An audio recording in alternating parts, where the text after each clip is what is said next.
It is a real honor for me to introduce today's keynote speaker, Dr. Tiff Macklem.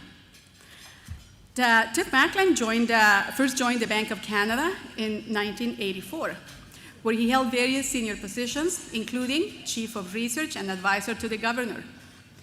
He was appointed a Deputy Governor in 2004 and Senior Deputy Governor in 2010. During the global financial crisis, he was Associate Deputy Minister at the Department of Finance and represented Canada at the G7, G20, and Financial Stability Board. In June 2020, he was appointed Governor of the Bank of Canada for a 7-year term. So everyone, please join me in welcoming the Governor of the Bank of Canada for his first public address since the rate cut earlier this month, Dr. Tiff Macklem.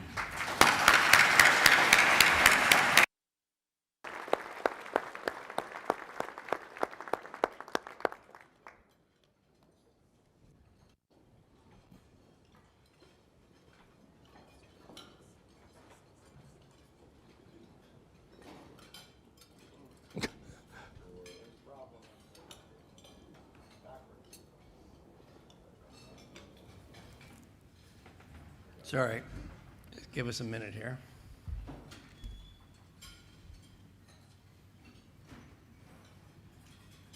You have a game prediction? Well, I wore my Oilers pants For the press conference where we cut interest rates, but they lost the first 3 games. So I decided tonight I had to up my game. I wore the pin and my orangest Oilers tie. So yes, go Oilers, go.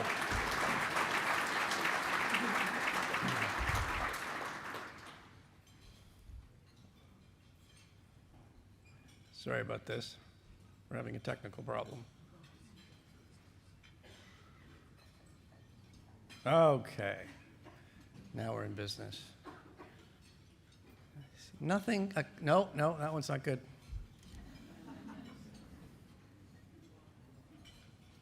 That clicker's having trouble. Okay. Okay.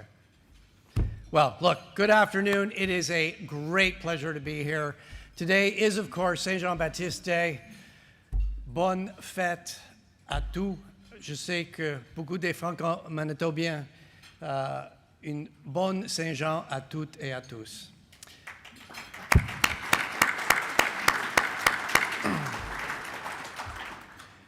When I started as governor of the Bank of Canada on June 3rd, 2020, the economy was in crisis. It was early in the pandemic, and Canada's unemployment rate was 14%, the highest on record.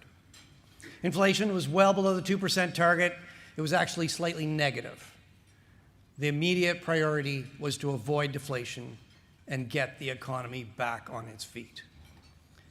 But since 2022, we've been fighting a new battle, high inflation. When the economy reopened, the combination of gummed-up global supply chains, a strong surge in demand, and Russia's unprovoked invasion of Ukraine sent inflation sharply higher. It peaked at just over 8% in June 2022. For more than 2 years now, our focus has been getting inflation back down. We've come a long way. Monetary policy has worked, and it's continuing to work. Since January, inflation has been below 3%, and our measures of underlying inflation have eased steadily. This has increased our confidence that inflation will continue to move closer to the 2% target this year. And as Jeanette underlined a couple of times, earlier this month, we lowered our policy interest rate for the first time in 4 years. Low, stable, and predictable inflation allows Canadians to spend and invest with confidence. It lowers uncertainty and encourages long-term investment, and it contributes to sustained job creation and greater productivity. This, in turn, leads to improvements in our standard of living.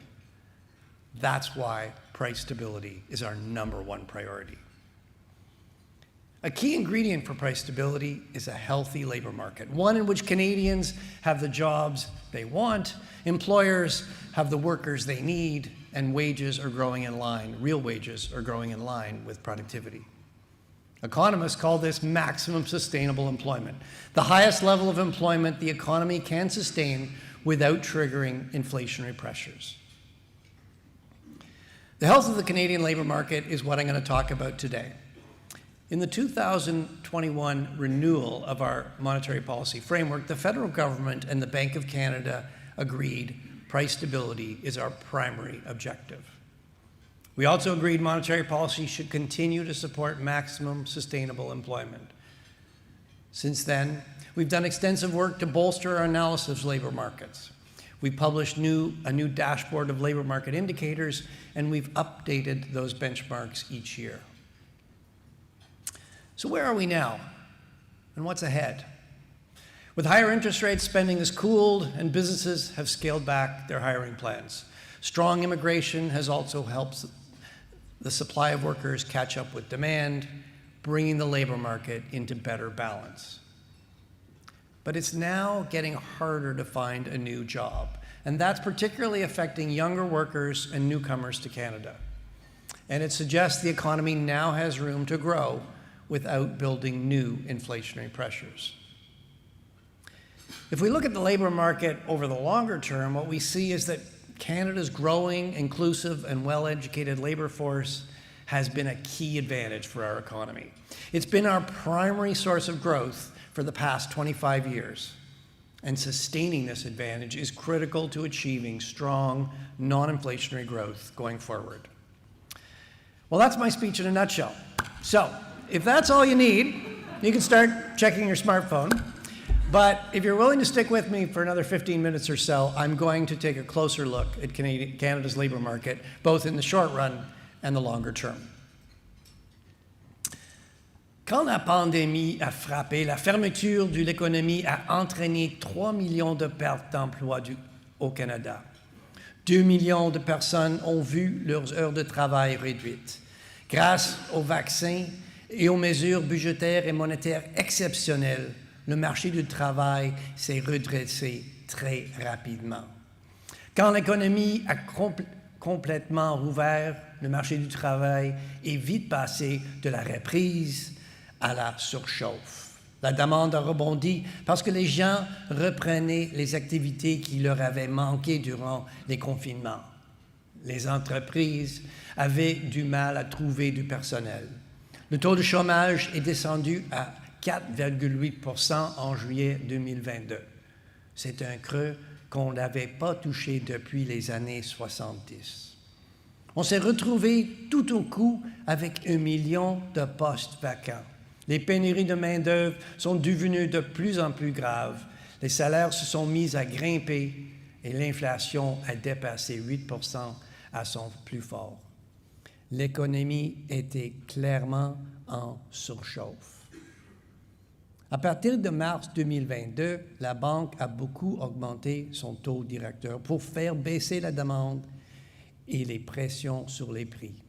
À mesure que les taux d'intérêt plus élevés freinaient les dépenses, les employeurs ont commencé à signaler moins de pénurie de personnel. Le taux de postes vacants est descendu proche de sa moyenne historique et l'inflation a baissé.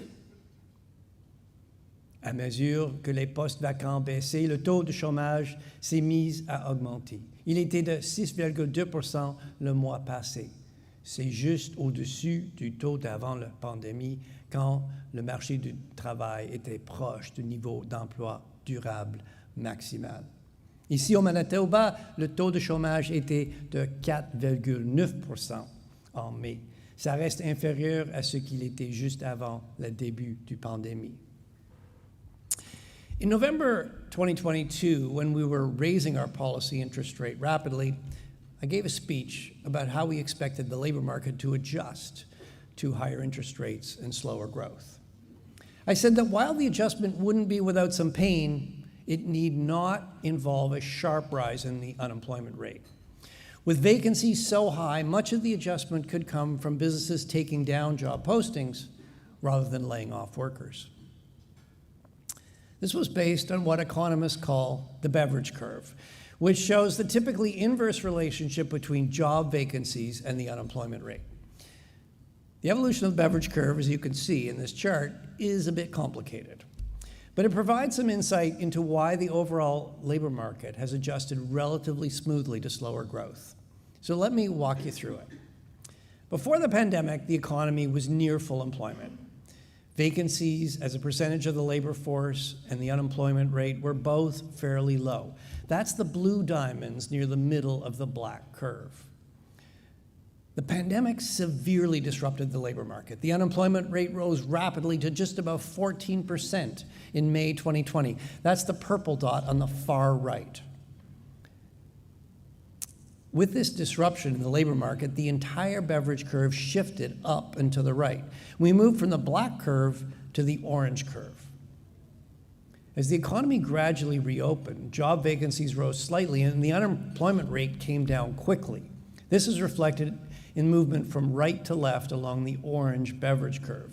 That's the orange triangles. As the economy reopened fully, the beverage curve shifted back down. With less disruption, we began to see better matching between job seekers and job vacancies. And we moved from the orange curve back down to the black curve.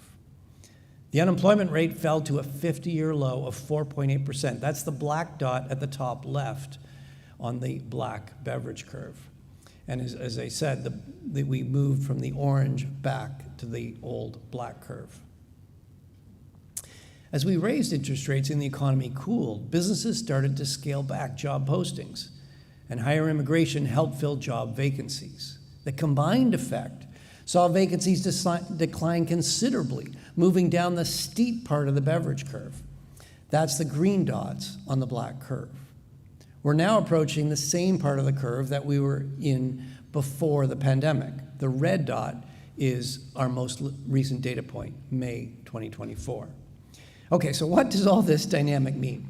Well, when the unemployment rate is very low and job vacancies are very high, as they were when the economy was overheated, the curve is steep. So when you see the green dots moving down without moving much to the right, that means vacancies can come down a lot with only a relatively small increase in unemployment. This is the soft landing scenario. It's always been a narrow path, and we have yet to fully stick the landing. Looking forward, the unemployment rate could rise further, particularly as the beverage curve is getting flatter. But we continue to think that we don't need a large rise in the unemployment rate to get inflation back to the 2% target. Inflation is not yet 2%, but it is a lot closer.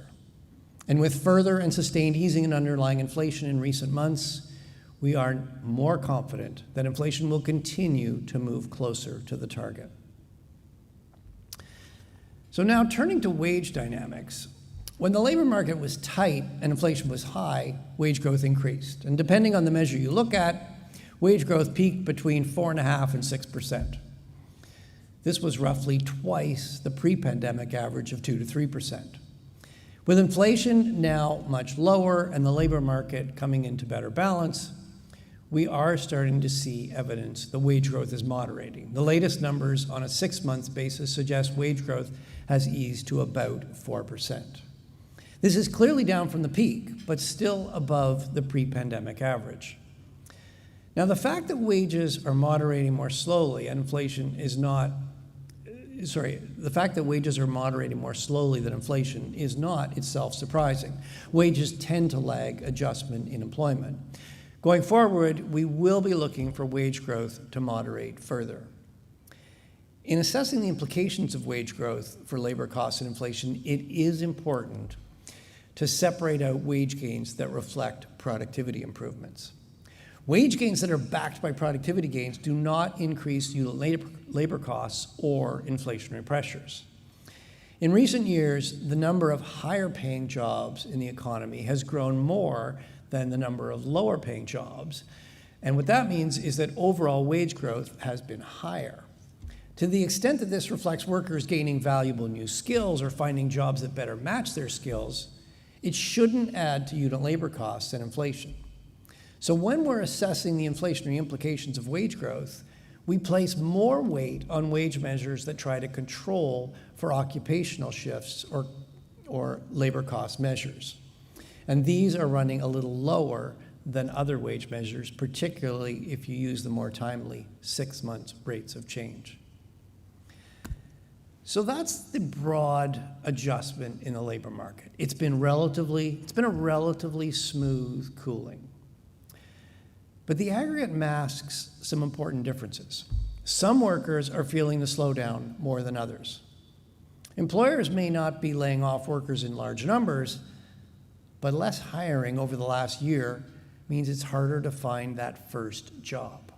That hurts new graduates and younger workers, as well as newcomers to Canada. So let me take a moment to dig into some detail here.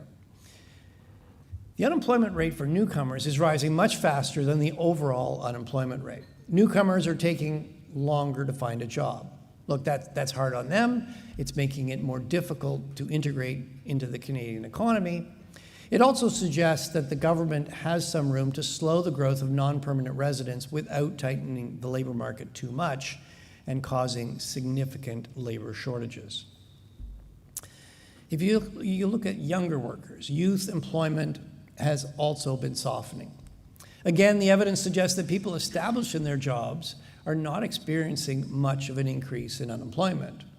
But with fewer new job vacancies, it's taking longer for young people entering the labor market to find a job, so their unemployment rate has risen. It's now about 2 percentage points above its pre-pandemic average. Now, it's worth stressing that labor market adjustments are never evenly distributed, and monetary policy can't target specific parts of the labor market. But as we set monetary policy, the bank needs to look beyond the aggregate to understand what this cooling in the labor market means for different people. The overall unemployment rate is close to its pre-pandemic level, and it's still relatively low. But the slowdown in hiring has led to increases in the unemployment for younger workers and newcomers to Canada. These workers are feeling the effects of slower growth more than others, and we need to recognize this. This matters for monetary policy because it indicates there is some slack in the labor market. That suggests the economy has room to grow and add more jobs without creating new inflationary pressures. It also matters for household financial stress. People who find it hard to get a job often find it harder to keep up with their credit card and other debt payments. Many indicators of financial stress declined during the pandemic, but they're now back to around where they were before the pandemic. And late payments for credit cards and auto loans are actually above pre-pandemic levels. We see this stress particularly among renters, and these are often these younger workers and newcomers to Canada. So let me now shift gears. That was a short run. I'm going to pivot to looking at the labor market from a longer run perspective. For years, Canada's biggest economic advantage has been its labor force, and that includes people with jobs and people who are looking for jobs. Growth in employment in Canada has been much stronger than in the United Kingdom, the Euro area, and even the United States. And this was true before the pandemic, and it was true through the pandemic recovery. Our labor force advantage reflects 3 key strengths: high labor market participation, strong immigration, and a good education system. So let me take each of these in turn. First, Canada's labor force participation is stronger than in these other countries. Our participation rate for women is at the top of the G7, and that's been helped by affordable childcare and flexible work arrangements. Second, Canada attracts some of the world's best and brightest students and workers, and we actually integrate them relatively quickly into the Canadian economy compared to many other countries. And finally, our education system does a good job overall of developing the workers the economy needs and businesses want to hire. Our post-secondary attainment level in Canada is the highest among advanced economies, although we do trail the United States in the attainment of advanced degrees. Our Achilles heel is productivity. We have been very good at growing our economy by adding workers. We've been much less successful at increasing output per worker, and this is catching up to us. While we managed to make up for our productivity underperformance from 2000 to 2019 with strong labor force growth, since the pandemic, GDP growth in Canada has been weaker than in the United States. As my colleague, Senior Deputy Governor Carolyn Rogers highlighted in March, weak productivity growth in Canada is a long-standing issue, and it's reaching emergency levels. As good as we've been at growing our economy by adding workers, we need more than one engine. Moving forward, as any great hockey coach would tell you, we need to play to our strengths, and that's growing our labor force while we tackle our weaknesses, investment and productivity. We should not take our labor market strengths, or those advantages, we should not take them for granted. We need to maintain and build on them. That means continuing to improve the accessibility of childcare. It means concerted efforts to improve labor force participation of groups that have traditionally been left out.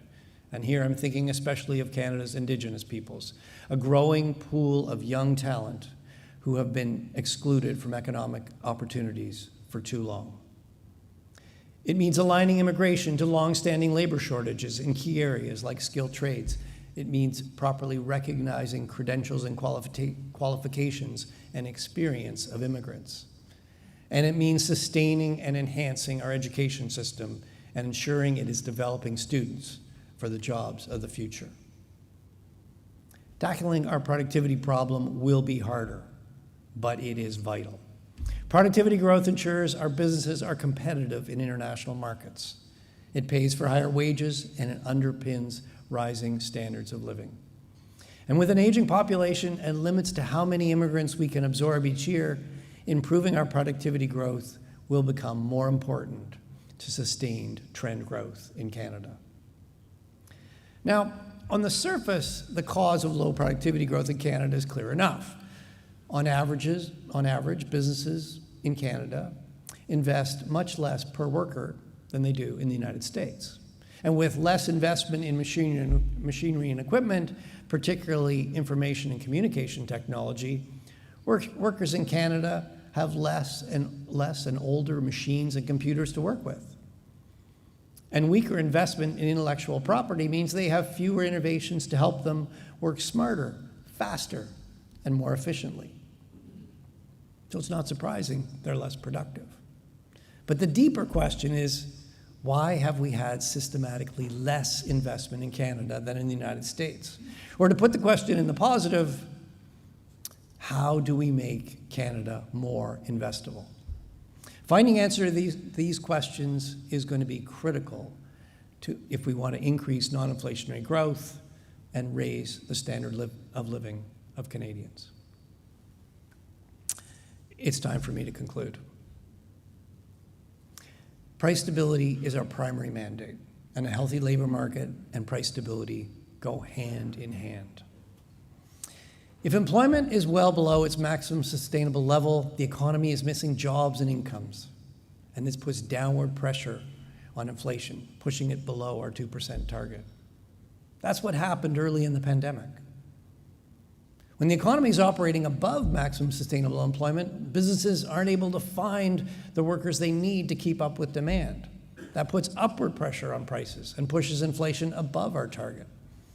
That's where we were in 2022. Aujourd'hui, l'inflation est beaucoup plus près de la cible de 2%. Et puisque l'économie a des capacités inutilisées, on peut la faire croître et créer des emplois sans nuire au retour graduel de l'inflation à la cible. On n'est pas encore tout à fait là, mais on ne peut pas savoir, s'il y aura d'autres obstacles sur notre route, mais on semble être sur la bonne voie. Analyser le marché du travail sous différents angles est très important pour nos décisions de politique monétaire. À long terme, la santé du marché du travail est essentielle à la forte expansion non inflationniste de l'économie canadienne. Ce qu'on arrive à bien faire, c'est pousser notre économie vers le haut en agrandissant notre main-d'œuvre. Pour garder cet avantage, il faut continuer à investir dans nos trois grandes forces. un marché du travail inclusif, une immigration judicieuse et un système d'éducation robuste et accessible. On doit régler notre problème de productivité tout en continuant de miser sur ses forces. Today, inflation is much closer to the 2% target. And with some slack in the economy, there is room for the Canadian economy to grow and add more jobs, even as inflation continues to move closer to the target. We're not yet back to 2%, and we can't rule out that there will be some new bumps along the way. But increasingly, we look to be on our way.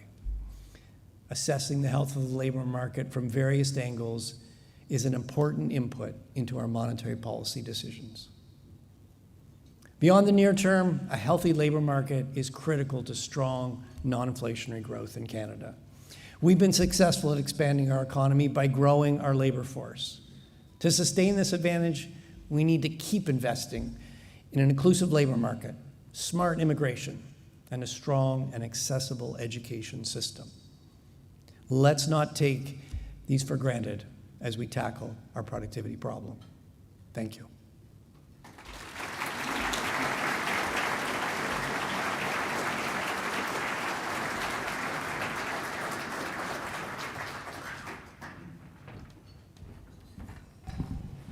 Now, to facilitate their fireside chat, please welcome to the stage Winnipeg Chamber President and CEO, Lauren Remillard.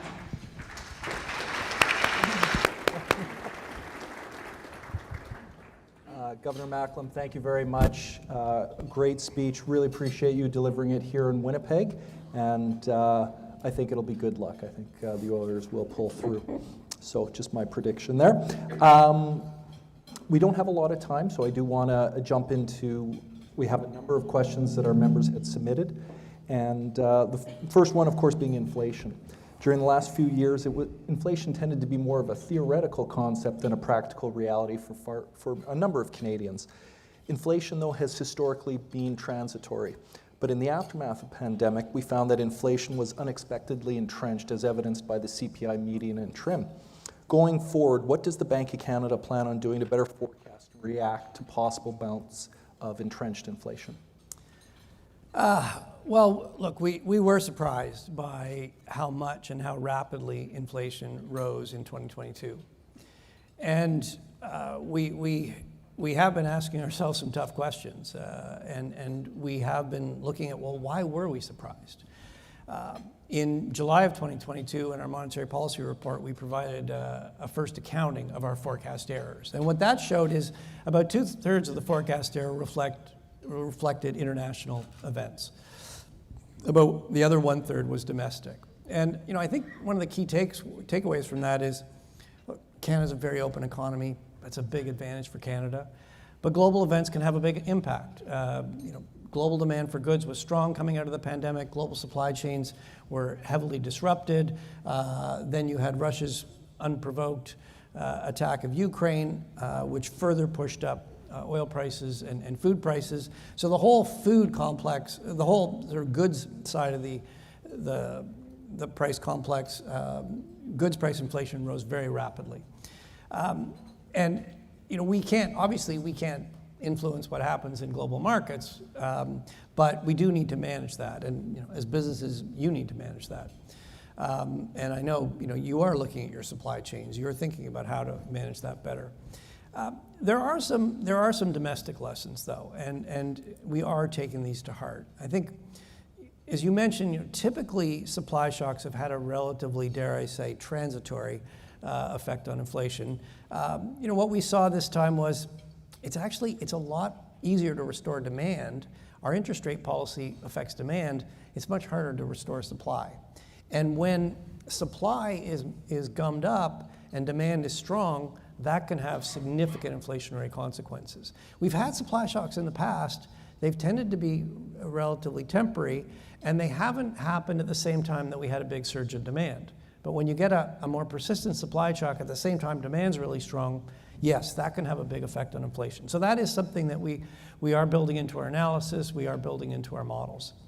I think the other lesson, and this isn't really a new lesson, if you're as old as me, you were around in the 70s, But for many Canadians, this was their first experience with significant inflation. And we were reminded just how painful inflation is.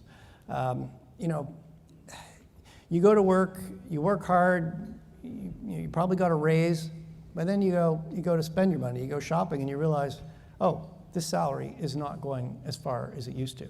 That's the corrosive effect of inflation. It makes people angry. It feels unfair. People lose confidence in our economic system. And I think it really underlies just how important it is to get inflation back down. We are well on our way. We've come a long way. So just as an extension on that, I want to kind of explore a little bit the concept of zero lower bound. Given the difficulties of bringing down inflation post-pandemic, where do you stand on revisiting the bank's operating inflation band of 1% to 3% and its target rate of 2%? Look, I think the 2% inflation target has served Canada and Canadians very well. The 1 to 3 band, it gives a sense to Canadians that's kind of the normal variation in inflation. Inflation is going to be within that about 80% of the time. Obviously, the last several years was an extraordinary period. We were way outside that band. We're now back in the band.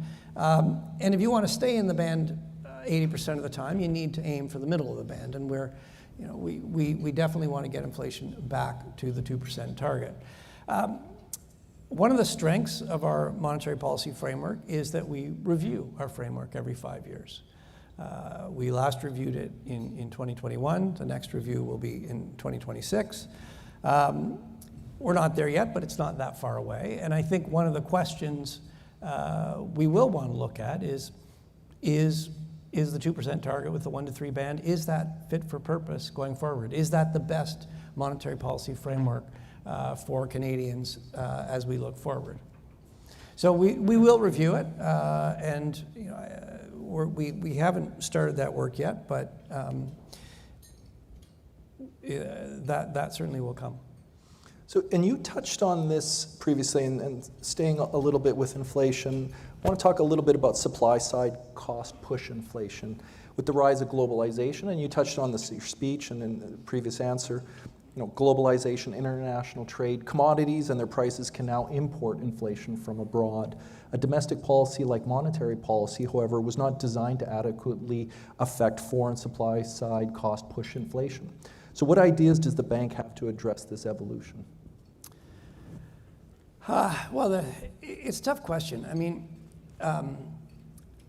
we've always been a very open economy. We've always been affected by developments outside the economy. And over time, as all our economies have become more integrated, that's only become bigger. That doesn't mean, though, that we can't control inflation. We can control inflation. We are controlling inflation. Inflation was 8%. It's the latest number, 2.7. We're going to get another number tomorrow. We'll see. But inflation has been came down pretty quickly at first. More recently, it's been steadily ticking down gradually. And if our forecasts are right, if the economy evolves broadly in line with what we're thinking, we expect that will continue. There are always going to be relative price shocks. There are always going to be some prices that are going up more in the economy than others. That's actually how the economy works. When demand is strong for something, the price goes up. Businesses start to make more of it, increases the supply, that brings the price back down. The purpose of monetary policy is not to try to control all the prices. No, we want prices to work.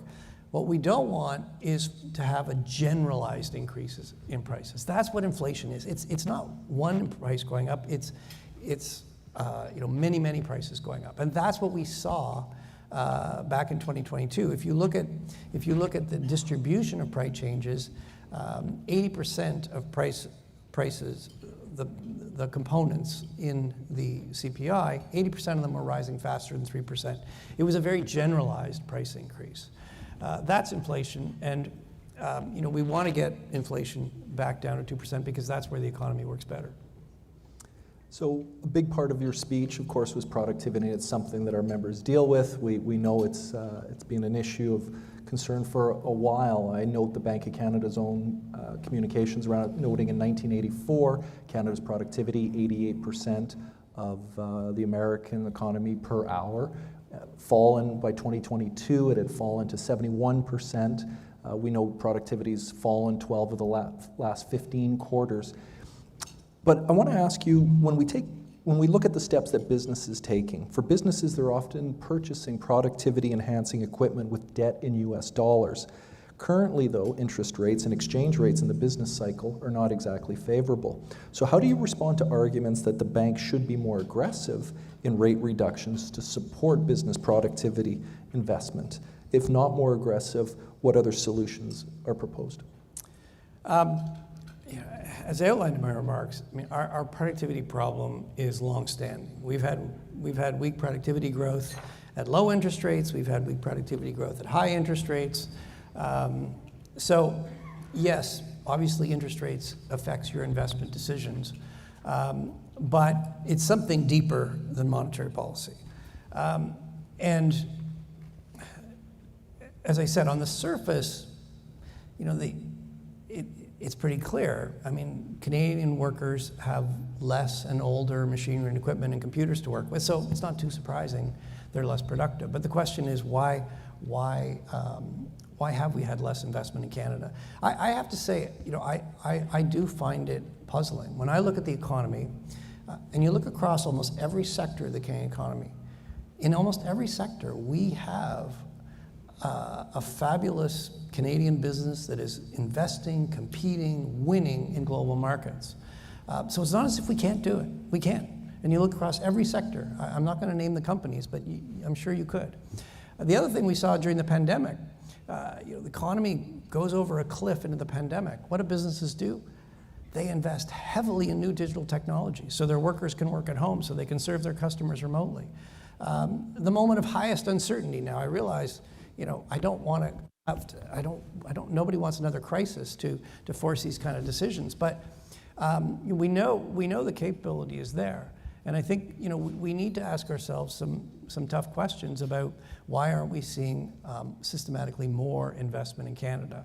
You know, and when I think about it, I think there's kind of three buckets. The first bucket is we've actually done pretty well on framework policies. Monetary policy, low inflation, that's a framework policy. It creates the underpinning for businesses to invest. When inflation is low and stable, that's one less uncertainty for business. When inflation is low and stable, interest rates tend to be lower and more stable. That's less uncertainty for business. That creates the conditions. There are a whole other series of framework policies: competition policy, competitive tax policy, prudent fiscal policy, trade policy. I mean, Canada has some of the best trade access in the world. As other countries look increasingly inward, it's going to be really important that we maintain that. We need to continue to invest and make sure we've got those best framework policies. The second part are obstacles we've created. There are too many small differences between provinces in the regulation of goods and services, in the accreditation for different types of workers. We're not a huge market in Canada. When we divide it up into smaller bits, it makes it more difficult for businesses to get economies of scale. I mean, that's something we've done. If we've done it, we could undo it. It would take some will, but we could undo it. And then I think there are some bigger questions that really are going to require some thought. You know, for example, we need more housing in this country. We need more investment in residential structures. We also need more investment in machinery and equipment, more investment in new ICT technology. How are we going to get both? We've done a pretty good job, I think, in recent years in developing our startup innovation ecosystem. We're having more trouble scaling up. How do we get more scale up? We have many successful Canadian-based businesses. We also have many big multinationals in Canada. How do we find the right balance between them? So, you know, there's some tough questions that we need to think about. And really the message here is, if we want to improve productivity, we need a concerted focus on this. It's a problem that's built up over a number of years, and we're going to need a concerted focus on this over a number of years. You had mentioned frameworks and fiscal policy, and I have to admit, we're down to time. I'll ask you one more last question, but the question I was going to ask you was around capital gains, but I know that gets more into fiscal policy and its implications for productivity. Don't waste your question. Yeah, no. I actually had it written down, and then I just went, no, move on. But I'm going to try to merge two questions, and it's really around credibility, transparency. Economists, practitioners, monetary policy can be a confusing concept to understand outside of those. How does the bank plan on improving transparency and understanding of its role in policies for the general public? And then just maybe as a bit of a follow to that is, especially we're seeing politically commentary, both here and abroad, political forces seeking to influence monetary policy and the such. So in that context, how do you enhance transparency and credibility, understanding of everyday Canadians that, as you noted, are struggling? Inflation's affecting their ability to deliver a quality of life that they're hoping for their families. Look, I think the bottom line is we're a public institution. We work for Canadians, and we have a responsibility to be accountable for Canadians. And actually, it's even more than that. The other thing we've learned is that the more people understand the objectives of monetary policy, they understand how monetary policy works, they understand how our actions are contributing to achieving our objectives, the better monetary policy works. If you go back, Gordon Thiessen was governor from 1994 to 2001. And Gordon really transformed the thinking at the Bank of Canada. He introduced the first monetary policy report, our first publication of our inflation forecast, our GDP forecast, and he moved interest rates to 8 fixed decision dates. We have eight interest rate announcements a year. And every governor since Gordon has built on that. David Dodge, Mark Carney, Stephen Polas. Since I've been governor, it has been a period where Canadians are much more interested in monetary policy than they've been, and we have really been working hard to speak to Canadians where they are, listen to their perceptions, their anxieties, and try to speak to what's on their mind. So, some of the things we've done, we now have a press conference after every monetary policy decision, not only 4 of the decisions. We've introduced a summary of deliberation. So 2 weeks after a decision, we publish what we actually discussed in our meeting, what is on the minds of the governing council members, what were the main factors that led to the decision, what did we see as the main risks, how did we achieve consensus. Increasingly, we do produce some very beefy publications, but increasingly we're providing short summaries of those. We're using video. You can even see me on Instagram now. We're also, myself and the deputy governors are also traveling more across the country, because it's not just about communicating to Canadians, it's also about listening to Canadians, understanding their perceptions, understanding what's driving their decisions, understanding their anxieties. And you mentioned the political element. Yes, politicians are giving us advice from time to time. And look, they're reflecting what they're hearing from their constituents. Their constituents are worried. They're anxious about their mortgage. They're really feeling the effects of inflation. We regularly listen to Canadians. We survey Canadians regularly. We survey Canadian businesses regularly. And we're making a real effort to get out across the country to hear directly, person to person. So that, our decisions are taken independently. We don't worry about what politicians say, but we do worry about what Canadians think, and that does feed into our decisions. Well, thank you very much. Greatly appreciate this opportunity. Our time's done, but on behalf of the Winnipeg business community, thank you very much. If we could give the governor a round of applause.